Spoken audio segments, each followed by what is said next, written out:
बांकुड़ा जिले के एक तृणमूल कांग्रेस कार्यकर्ता को हाई कोर्ट के आदेश के बाद ग्रुप सी की नौकरी से हाथ धोना पड़ा। आपको बता दें कि बांकुड़ा ब्लॉक 2 के तालाडांग गांव के निवासी बापी बावरी का नाम ग्रुप सी के उन कर्मचारियों की सूची में 119वें स्थान पर है जिनकी नियुक्तियां हाई कोर्ट के आदेश पर रद्द कर दी गई है। मिली जानकारी के अनुसार बापी बावरी कंचनपुर हाई स्कूल में ग्रुप सी कर्मचारी के तौर पर कार्यरत थे। इसके साथ ही इलाके में एक जमीनी स्तर के कार्यकर्ता के रूप में भी जाने जाते हैं जिनका स्थानीय नेतृत्व के साथ घनिष्ठ संबंध है। बता दें कि भारतीय जनता पार्टी ने इस मामले में तृणमूल कांग्रेस पर दबाव बनाने का आरोप लगाया है। भाजपा का दावा है कि बापी बावरी ने अपने प्रभाव का इस्तेमाल करके यह नौकरी हासिल की थी। इसी को लेकर भाजपा कार्यकर्ताओं ने कल विधानसभा में नाम लिखी तख्तियां लेकर विरोध प्रदर्शन किया। हालांकि आज बापी बावरी कंचनपुर हाई स्कूल में सामान्य दिनों की तरह ड्यूटी पर पहुंचे और उन्होंने स्कूल में पहुंचकर दावा किया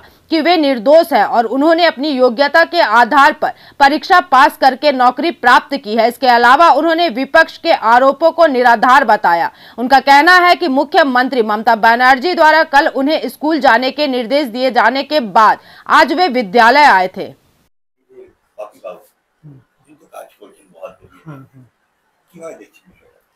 বিষয়টা তো এখনো পর্যন্ত আমাদের কাছে লিখিত কোনো অর্ডার নেই এবং মাননীয় মুখ্যমন্ত্রী কালকে আমরা টিভিতেই দেখেছি যে যতদিন না পর্যন্ত কোনো নির্দেশ আসছে ততদিন ওনারা স্কুলে যেতে পারেন, বাধা দেওয়ার কিছু নেই।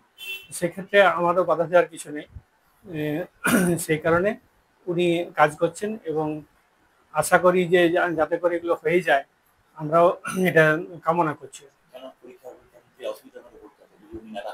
হ্যাঁ, সে তো অবশ্যই একটা স্কুলের ক্লার্ক চলে যাওয়া মানে তো সমস্ত এতগুলো পোর্টালের কাজ কিভাবে হবে সেটা তো মহা চিন্তার বিষয়। হ্যাঁ, অনেক সমস্যা। এখানে আজকের দিনে কন্যাশ্রী, শিক্ষাশ্রী থেকে শুরু করে এতগুলো সরকারি প্রজেক্ট আছে, তারপরে মিড ডে মিল আছে, এগুলো তো চালানো খুবই সমস্যা। আমরা গত কালকে 7 তারিখে আমরা মাননীয় মুখ্যমন্ত্রীর কাছে গিয়েছিলাম ইন্ডোর স্টেডিয়ামে, কিন্তু উনি বলে যে আমাকে এখন যে আমি তো অফিসিয়ালি এখন স্কুলে পাঠাইনি, তো সেই কারণে আপনারা স্কুলে যান এবং যত্ন সহকারে কাজ করুন। আমি যতদিন না নোটিশ দিচ্ছি আর এই বিষয়টা আমি দেখছি। হ্যাঁ, ওনার নির্দেশ মতোই আমরা স্কুলে এসেছি। শুনুন, এখন মাননীয় মুখ্যমন্ত্রীর উপরে সম্পূর্ণ আমাদের নির্ভর। এই মুহূর্তে আমরা কি করবো বল? আজ 7 থেকে 8 বছর চাকরি করেছি, আমাদের চাকরি যদি চলে যায় আমরা কি খাবো? বিয়ে হয়েছে, ছেলে আছে, বয়স্ক বাবা মা আছে, তার ডাক্তারের খরচা আছে। আমরা এই মুহূর্তে কি। बांकुड़ा से अनूप रॉय की रिपोर्ट, पीवीटीवी न्यूज। नियमित अपडेट एवं दुनिया भर की ताज़ा खबरों के लिए हमारे फेसबुक पेज को फॉलो एवं यूट्यूब चैनल को सब्सक्राइब करें।